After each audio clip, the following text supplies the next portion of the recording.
तो hi friend, स्वागत है आपका एसएस स्टडी सेंटर पर। मैं आशा करता हूँ कि आप ठीक होंगे।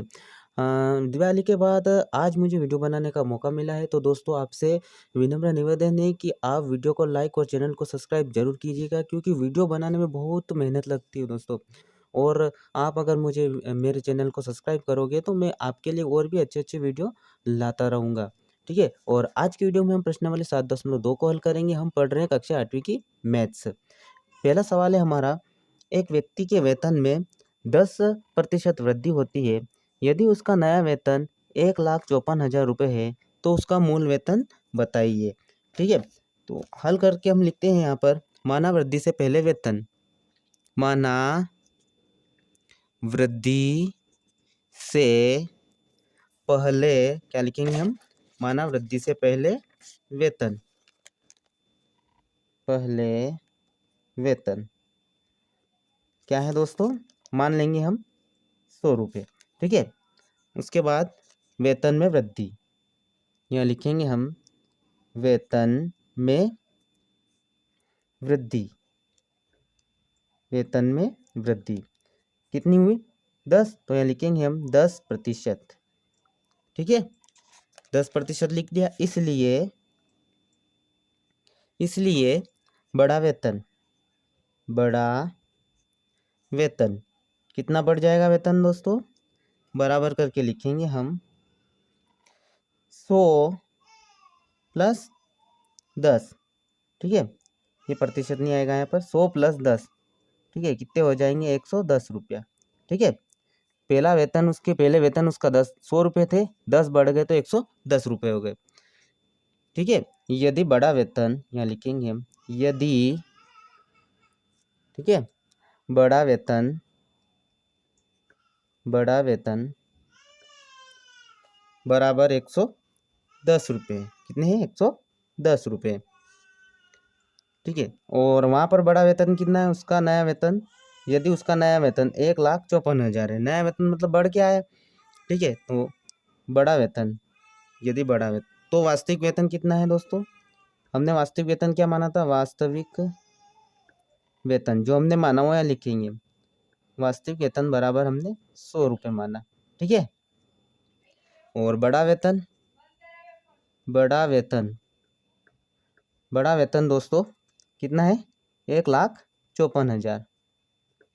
ठीक है, 1,54,000 रुपये। तो वास्तविक वेतन पूछ रहा है, उसका मूल वेतन क्या है, मतलब पहला उसका वेतन कितना था, तो लिखेंगे यहाँ पर, तो वास्तविक वेतन, तो वास्तविक वेतन, ठीक है, वास्तविक वेतन बराबर 100 माना था हमने वास्तविक, और बड़ा वेतन 110 गुणा 1,54,000। ठीक है, अब इसको काट दो, यहाँ पर काटो, 1 0 से 1 0, 11 से इसको काटो तो 11 कम 11 और 4, 11 चक 44, 2 0। ठीक है, अब इसका आपस में गुणा कर लो, इसका आपस में गुणा करोगे तो क्या आंसर आएगा 1,40,000। ठीक है, ये इसका राइट आंसर हो जाएगा दोस्तों। तो व्यक्ति का मूल वेतन हो जाएगा 1,40,000। ठीक है, 10% बढ़ा तो 1,54,000 हो गए, ये इसका राइट आंसर हो जाएगा। दूसरा सवाल करते दोस्तों। दूसरा सवाल है हमारा, रविवार को 845 व्यक्ति चिड़ियाघर गए, सोमवार को केवल 169 व्यक्ति गए। ठीक है, और चिड़ियाघर की सैर करने वाले व्यक्तियों की संख्या में सोमवार को कितने प्रतिशत कमी हुई। ठीक है, तो लिखेंगे हल करके, दिया है रविवार, दिख रहा है, हाँ, रविवार, रविवार को चिड़ियाघर, चिड़ियाघर गए व्यक्ति, गए व्यक्ति बराबर कितने गए, दे रखा है यहाँ पर 845 व्यक्ति। सोमवार को चिड़ियाघर गए व्यक्ति, यहाँ लिखेंगे सोमवार को चिड़ियाघर गए व्यक्ति, सोमवार को कितने गए दोस्तों, देखो यहाँ पर 169, तो लिखो 169। ठीक है, अब व्यक्तियों में कितनी कमी हुई ये निकालना है हमें।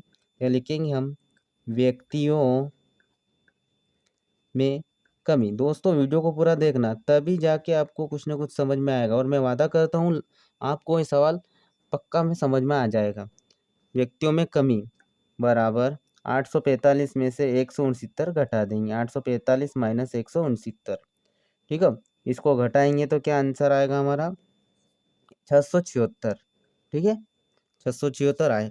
तो कमी प्रतिशत, तो इसलिए कमी प्रतिशत, कमी प्रतिशत बराबर व्यक्तियों में कमी, व्यक्तियों में कमी,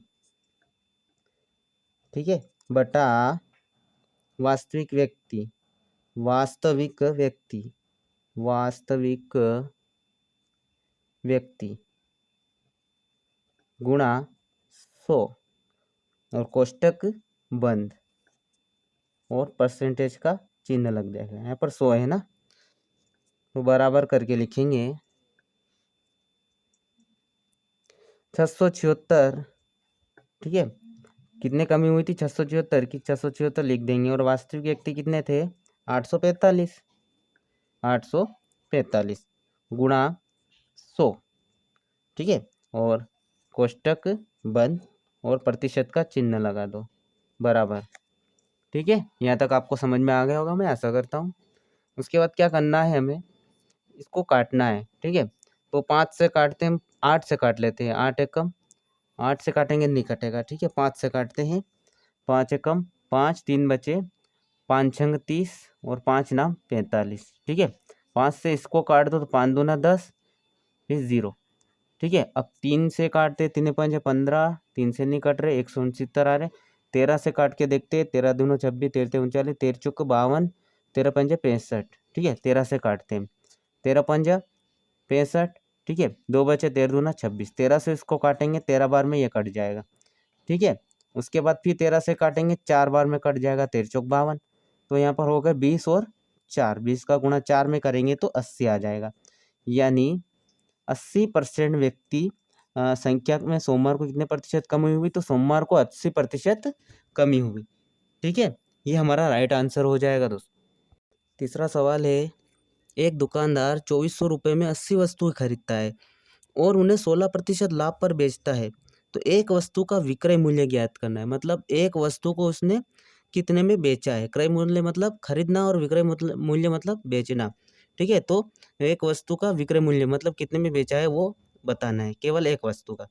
ठीक है, तो हल करके लिखते हैं हम, हल, पेन चेंज करते हैं, 80 वस्तुओं का, 80 वस्तुओं का क्रय मूल्य, क्रय मूल्य बराबर 2400 रुपया। ठीक है, 2400 रुपये में उसने 80 वस्तुओं को खरीदा था। ठीक है, लाभ उसने कमाया था, लाभ बराबर 16%। ठीक है, 16% उसने लाभ कमाया था, उसने बेचा था। ठीक है, उसके बाद आगे हल करते हैं। इसलिए दिख रहा है, हाँ, इसलिए व्यक्तियों में, इसलिए यहाँ लिखेंगे हम लाभ बराबर, ठीक है, प्रतिशत में तो हमें संख्या में निकालना है, तो लाभ बराबर 2400 रुपये का 16%। ठीक है, 2400 का 16% निकालना है, तो बराबर करके लिखेंगे हम 2400 गुणा का मतलब गुणा 16/100, 2 जीरो से 2 जीरो कट गए। अब 16 का इसमें गुणा कर लो, 16 चौक 64, 64 के 4 हासिल बचे 6, 16 दूना 32 और 6 38, यानी 384 रुपये का उसे लाभ हुआ। ठीक है, 2400 रुपये में खरीदा था तो उसे 384 रुपये का लाभ हुआ। उसके बाद 80 वस्तुओं का विक्रय मूल्य, क्या निकालेंगे, विक्रय मूल्य। तो इसलिए 80 वस्तुओं का विक्रय मूल्य, ठीक है, विमूल्य शॉर्ट में लिखा मैंने, ठीक है, बराबर, यहाँ लिख लेते बराबर 2400, ठीक है, प्लस 384, 2400 रुपये उसने सभी वस्तु को खरीदा था, ठीक है, और 384 को लाभ हो गया, तो इसने कितने में बेचा होगा, तो इसको जोड़ लेते हैं हम, 2400 और 384 को जोड़ते हैं, यहाँ पर हो जाएंगे 4, ये हो जाएंगे 8, ठीक है, 4 8, उसके बाद 4 और 3 कितने हो जाएंगे 7, यानी कि 2784 रुपये में उसने उन वस्तुओं को बेचा, ठीक है। उसके बाद उसने क्या पूछा, एक वस्तु का विक्रय मूल्य, तो एक वस्तु विक्रय मूल्य के लिए लिखते हैं हम, लिखते हैं यहाँ पर, इसलिए एक वस्तु का विक्रय मूल्य, एक वस्तु का विमूल्य, विक्रय मूल्य, ठीक है, बराबर टोटल कितने में खरीदी थी उसने, हाँ कितने में बेचा था उसने 2784 में, बटा एक वस्तु, यानी सभी वस्तु को इसमें भाग देंगे तो एक वस्तु का विक्रय मूल्य हमें मिल जाएगा, ठीक है।